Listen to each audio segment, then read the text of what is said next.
Shut up and sit down.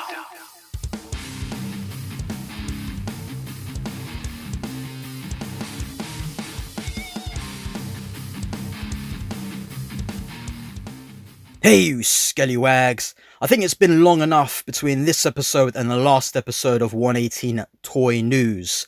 Upcoming, we've got some updates from Toys Alliance, Hasbro will be making an appearance, a brand new line from Joytoy, as well as all the other multiple updates and releases upcoming from them.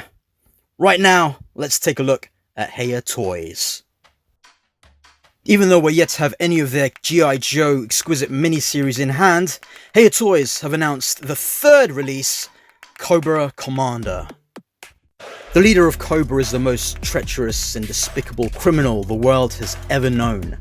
Cobra Commander has channeled his boundless ambitions into building a worldwide criminal organization with one goal: global domination at any cost.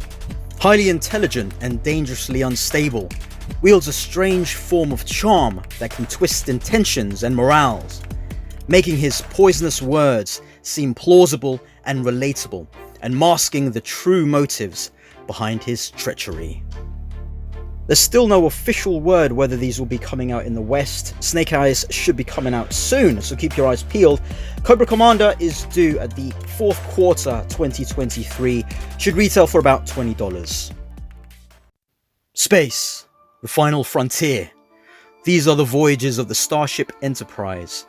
Its 5-year mission to explore strange new worlds, to seek out new life and civilizations, to bravely go where no man has gone before. And we hope that's 118 scale for Star Trek. This is all that we have from Hiya, so no confirmation whether or not it's going to be for their 112 scale lines or 118. So keep your eyes peeled for more info right here.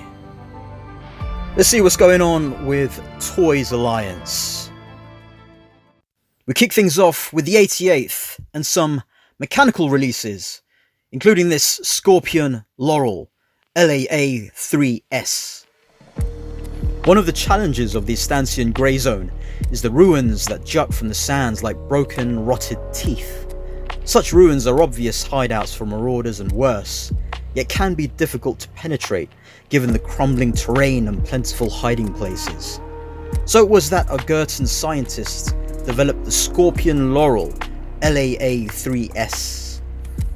The Scorpion's lightweight frame and 4 legs give it unparalleled maneuverability, allowing it to occupy the commanding heights in ruined territory and then rain down fire from above to allow the men and women of the 88th to move in and secure a base of operations. Once a safe zone has been established, Scorpion is more than capable of acting as a guard, being able to patrol across any sort of difficult terrain. With the help of the Scorpion, the commanders of the 88th hope to be able to decisively strike out and finally claim the riches of the Estancian ruins in the name of the Argent Federation. I think this is the first multi-legged mecha from Toys Alliance. Looks huge and intimidating. We retail for about $117.99. Joining the Scorpion in the 88th is the Ash Camelbot. The bold Argentans of the 88th stationed in the desertified Estancian Grey Zone need all the help they can get as they weather sandstorms, wage a proxy war against Omangan hostiles, secure trade routes, and fend off bandits, marauders, and mutants. Given their difficult assignment, the Argent government is constantly on the lookout for ways to support their troops and give them the edge, and their latest acquisition is the Ash Camelbot HR57S. Designed by NAES engineers, the Ash has larger than average feet to give it stability as it negotiates the sandy Estancian dunes, as well as extra armor to protect itself from frequent enemy fire. And while it is often used by the 88th as an auxiliary logistics vehicle, helping to move supplies and heavy loads over long desert marches, it is equipped with multiple small arms and a rocket launcher. In combination with the latest in friend-foe recognition software, the Ash can act as a bastion of strength during a sudden firefight. Out of all the Camelbots, this has got the most impressive loadout, will retail for about $44.99. This, along with the Scorpion Laurel, is due for release July 2023. Sticking with Argots, we have Moirah. Like many Argotans, Captain Moirah of the Corsac Quick Reaction Forces, attached to the 88th SAN team, came from abroad. Her family travelled from the east, from the other side of the Estancian Grey Zone, to eventually settle in Baluard at the feet of the Triton Mountains. It was here that Moirah met another immigrant, Lena Jamai. The two became fast friends as well as rivals, each always seeking to outdo the other in daredevil feats. They even joined the army together, planning to form a deadly duo, but were ultimately given different assignments. Promising to rise through the ranks and meet later, the two separated. Moirah was sent to the deserts of the Estancian Grey Zone she had crossed as a child. She found the sands to her liking, a place where her tempestuous personality and willingness to banter matched well with the gritty wit valued by the 88th. She was given over to the Corsac Quick Reaction Forces and gained a reputation for being the first in and last out, eventually resulting in a promotion to captain. Recognizing her achievements, she was authorized by top Argotan military leaders to equip leg braces and boots of the Aegis exoskeleton armor, further enhancing her agility and combat prowess. Recently, she hasn't heard from her friend Jamai, but she's excited for the day the two finally reconnect and share war stories in one of the Baluardan dive bars of their youth. So there is some reuse here, of course, but we do get a brand new head sculpt and a brand new breather, which is also released with another figure. From F109 we have Nadia. She had always been a rebel, that's what her mother would always say. "What have you done now, Nadia?" had been a constant refrain of her childhood. She would argue with her teachers. She dyed her hair purple blue and wore the most outrageous things she could find. She got into fights around town, although she would say she was just protecting her friends. Still, despite all the trouble she caused, no one could doubt her abilities. She was tough as nails and smart as a whip, always at the top of her class. After being accepted to the University of Orth, she became interested in working in essay development, but her punkish attitude made it difficult for other scientists to cooperate with her, despite her obvious intelligence. It was during this time that she met a leader from the Argotan military who admired her smarts and her strength of spirit. He offered her the chance to train as an essay pilot for the Lionheart Laurel LV-6F. She took it. Eventually assigned to the F109 artillery, Nadia won plaudits for her lightning-fast reactions to attempted enemy assaults. For her, it came naturally. Her stubborn resilience gives her the courage to defend, while her quick wit makes her a canny reader of the battlefield, who knows just when to turn from defense to offense.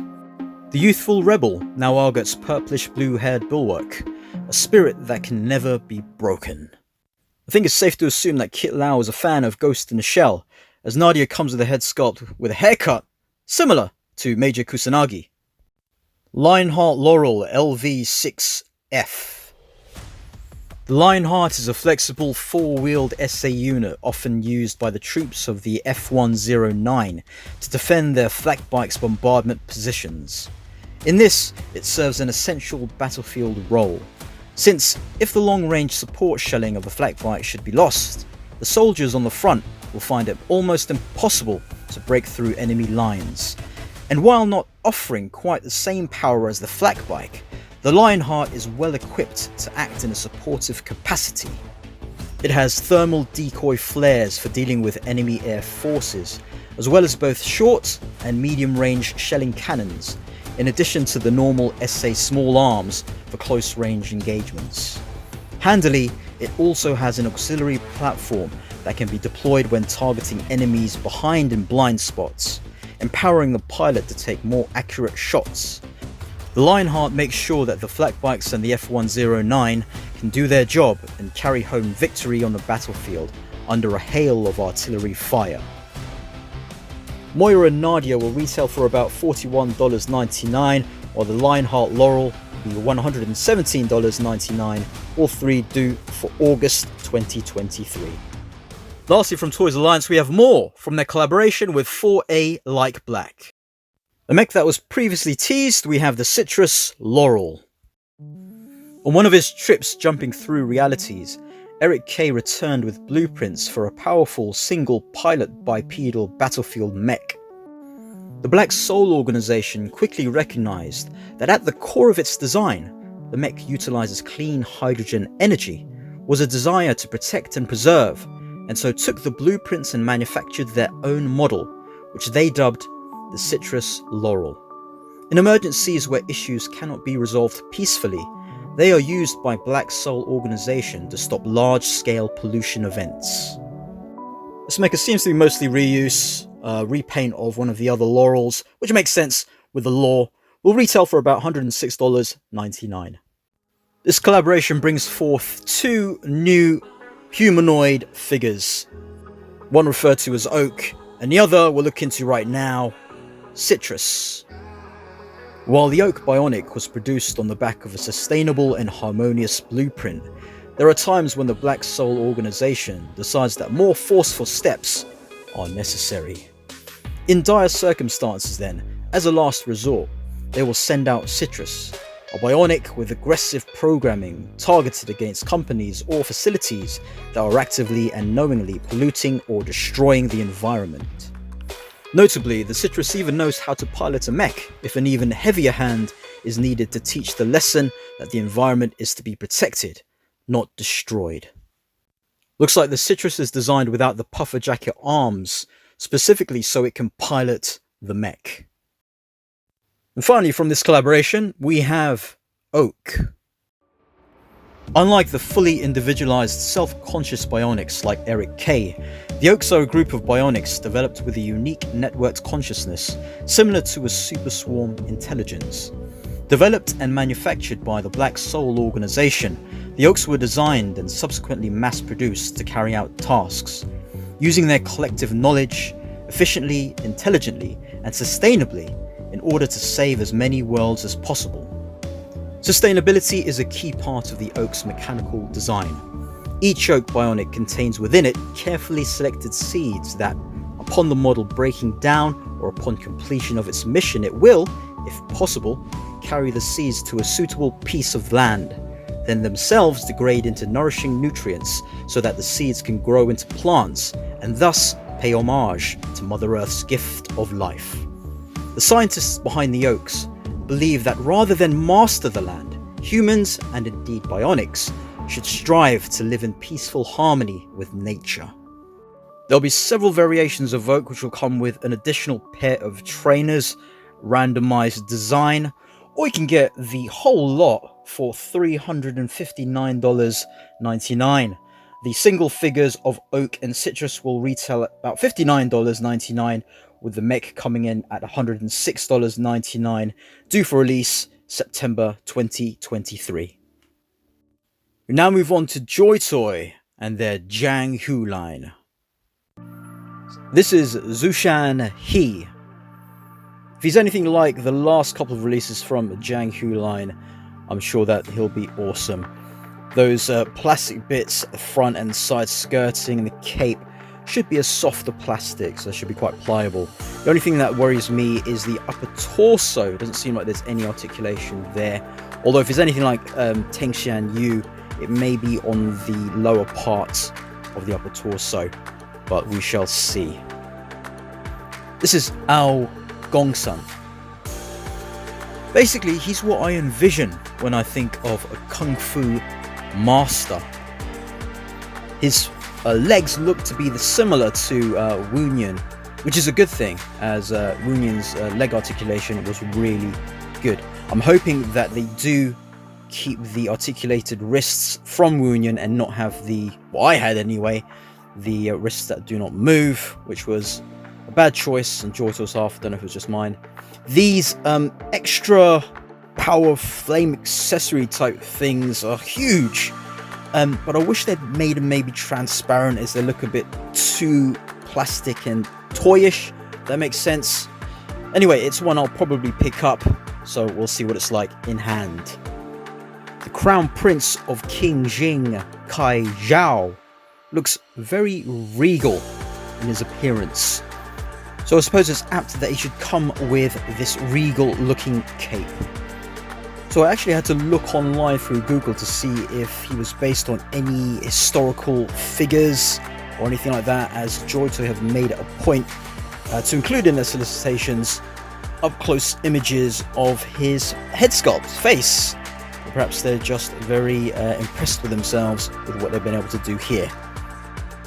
Last from Jianghu, we have Dingchang Huo. He seems to have a lot of activity around his waist, including sleeves that are not being used. Hopefully they've been able to use the same sort of rubbery plastic on these parts around his waist, so his movement won't be hindered. He does look really good though. All these Jianghu figures will be expected to retail for about $40 and should be with us in the next few months. Keep your eyes out on official release dates.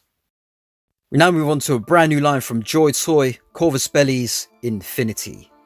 Kicking things off, we have the Marauders 5307th Range Unit from Ariadna. Each soldier will have a similar look with different loadouts, variations with their head sculpts.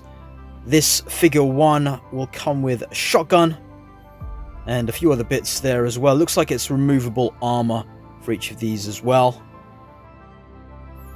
Figure 2's head sculpt has his goggles down and he comes with an assault rifle. The rest of his accessories seem to be the exact same as figure 1. Figure 3 has a very similar or the exact same head sculpt as figure 1, but has the best loadout with a bazooka and assault rifle, as well as the rest of the accessories the other two come with. And lastly, of the humanoid figures, we have their sniper, who's got a different head sculpt from the other three. His goggles seem to be made specifically for his sniping, as he's got a sniper there, long-ranged weapon, and he also comes with the same accessories. And lastly, we have the Mecha Armata 2 Project Heavy Shotgun Ratnik.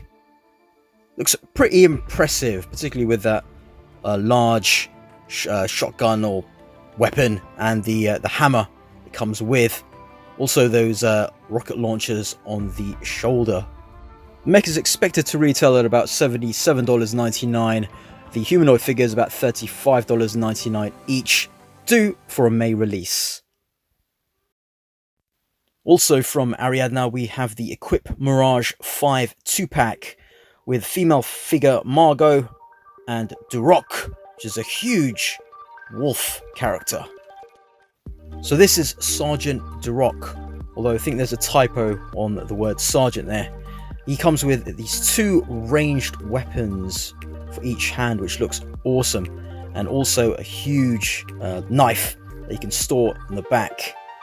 Unfortunately, it doesn't look like there's any articulation for his mouth to move, which is a bit of a shame, but it looks good nonetheless, and his articulation looks pretty decent. To accompany Duroc, we have Lieutenant Margot Berthier. Now, stood next to Duroc, she doesn't seem all that impressive, but I'm sure she'll have some great articulation. I hope they improve her face for the head sculpt, as I'm not too sure about that. But she looks like a decent female figure, and I'm happy to have her along with Duroc for a 2-pack. These two are scheduled for June and will retail for about $119.99. And lastly from Ariadna, we have 4 more figures to go through. First up is the Tank Hunter Regiment 1. It comes with a huge rocket launcher, assault rifle, pistol, and additional hands. Next on a female frame is Tank Hunter Regiment 2. She has some sort of huge sniper rifle, I assume that's for tanks. Also comes with some form of other ranged weapon, knife, and also additional hands too. Next is Veteran Kazakhs, who looks like a more armed up Jinro figure. Definitely one that I've got my eye on out of the lot. It looks like he may have some cybernetic enhancements, but it is difficult to tell with all the armor. His torso movement will be hindered somewhat, as you can see. It just looks like the one piece for the body, unfortunately. But he does look pretty impressive. And finally, we have the Front Vix Separate Assault Battalion, which I think it's safe to assume be the army builder. So it looks like he comes with 2 ranged weapons. One is from Marauder 2 and the other is from Tank Hunter 2. So you can switch between weapons, or if you're army building, have your soldiers carry different loadouts if you like. All 4 are due for release in May and will retail for about $44.99. We now move on to our regular update from Warhammer 40k. Joining the Adepta Sororitas that we already have in a Paragon Warsuit is Sister Aedita. I'm hoping Joytoy continue the excellence from the Sisters of Battle with this Paragon Warsuit. Due for release in May, retailing for about $99.99. Joining the Sisters of Battle, we have the Order of the Bloody Rose, and in her Paragon Warsuit, this is Sister Merewal. Looking similar to Sister Aedita, Merewal comes with a mace and a huge bolter from the looks of things. Both her and Aedita will come with an additional unhelmeted head. She's actually a little bit cheaper at $95.99. This is Sister Superior Kamina, whose loadout is exactly the same as Noyal's. Comes with a bolt pistol, bolt rifle, and a power sword. But in blonde and red, of course. Sister Lonell is a brunette in red, who comes with a bolt rifle and also has a melter.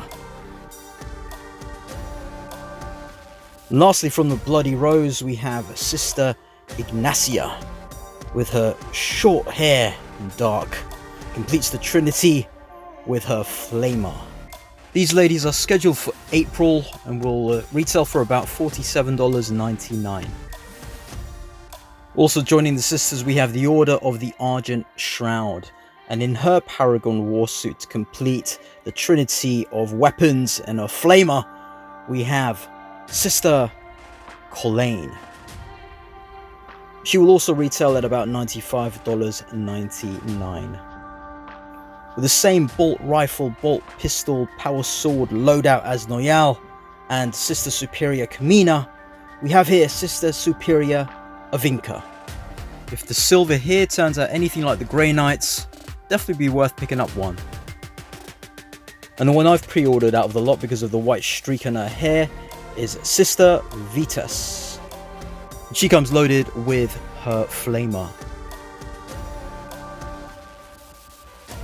And lastly of the sisters, we have Sister Amengard. One thing I'd say about this lot of sisters is that their faces seem to be quite similar. I don't know if they're exactly the same. There's maybe one or two that look a bit different, but I won't be picking up all of them, so I'll pick maybe one or two here or there. All these are going to be at $47.99 and are due for release very soon. Joining their battle brothers, we have the Raven Guard. My prediction to be the most popular of these four lads is Beaky Boy here, Sergeant Righteous. As it stands, Sergeant Righteous is the only way you can get that beaked helmet, so I'm thinking this figure will be quite popular. He doesn't just have this helmet for look, he does have an alternate look with the normal Intercessor helmet in black. He also comes with an assault rifle, chainsword and pistol. Another Sergeant Ashan will probably end up being the least popular, but probably good for customs, as he's the only one that doesn't come with a raised emblem on his left shoulder pauldron. He's also the only one of the four who doesn't come with an assault rifle. One major change to note is that all four figures seem to come with brand new hand sculpts to better hold their weapons, hopefully all round. Looking rather emo here, we have Brother Colvane. From these images, Joytoy seem to really be stepping up with the face printing technology they've established with the Battle Sisters and Jianghu, particularly Wunyan. Now, I've had my fill of Space Marines in all black with Death Company and the Black Templars, but these Raven Guards are looking very nice indeed. Looking very much like a Borg, we have Brother Nax.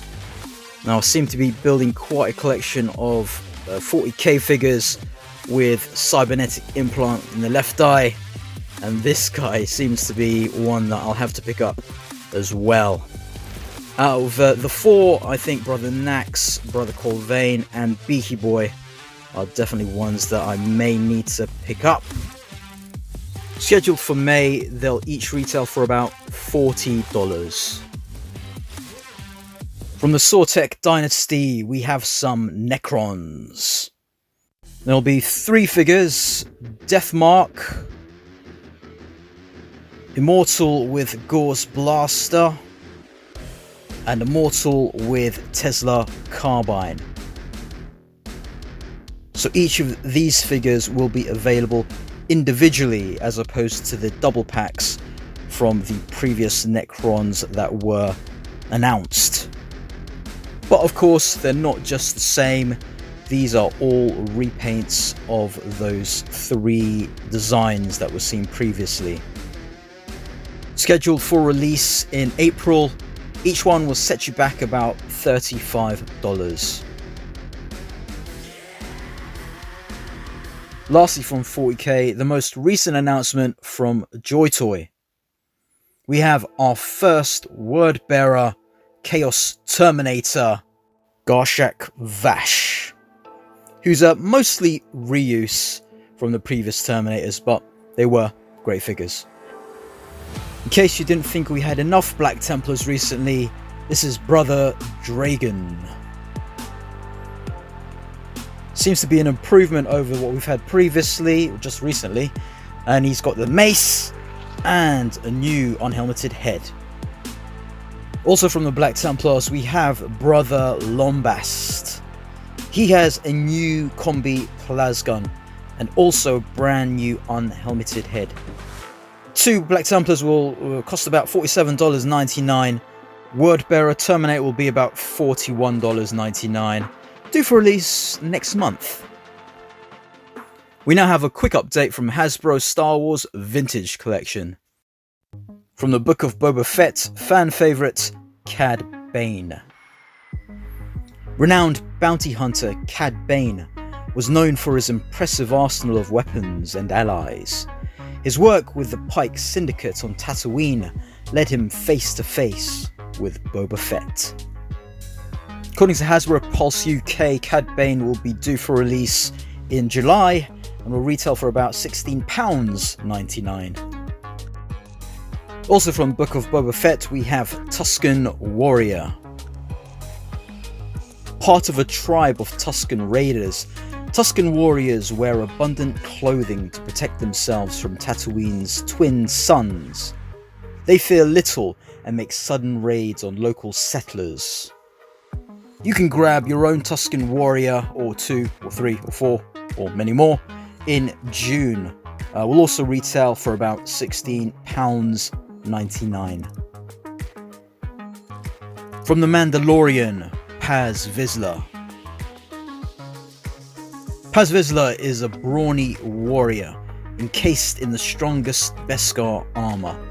A descendant of the esteemed House Vizsla, he comes from a long line of leaders spanning the centuries. Now, some people have already been able to get hold of this figure, including Bosk Bounty, who's got a review up on his channel. I'll link that in the description. But due for release in the UK at least next month for about £32.99. Other release dates may vary in your country. So that's it for now. I'm glad I was able to get this done in under 30 minutes. Let me know what you're looking forward to, what you pre-ordering. Comment down below. If you like this video, click the thumbs up. And for more content, subscribe. And I'll Skell you later.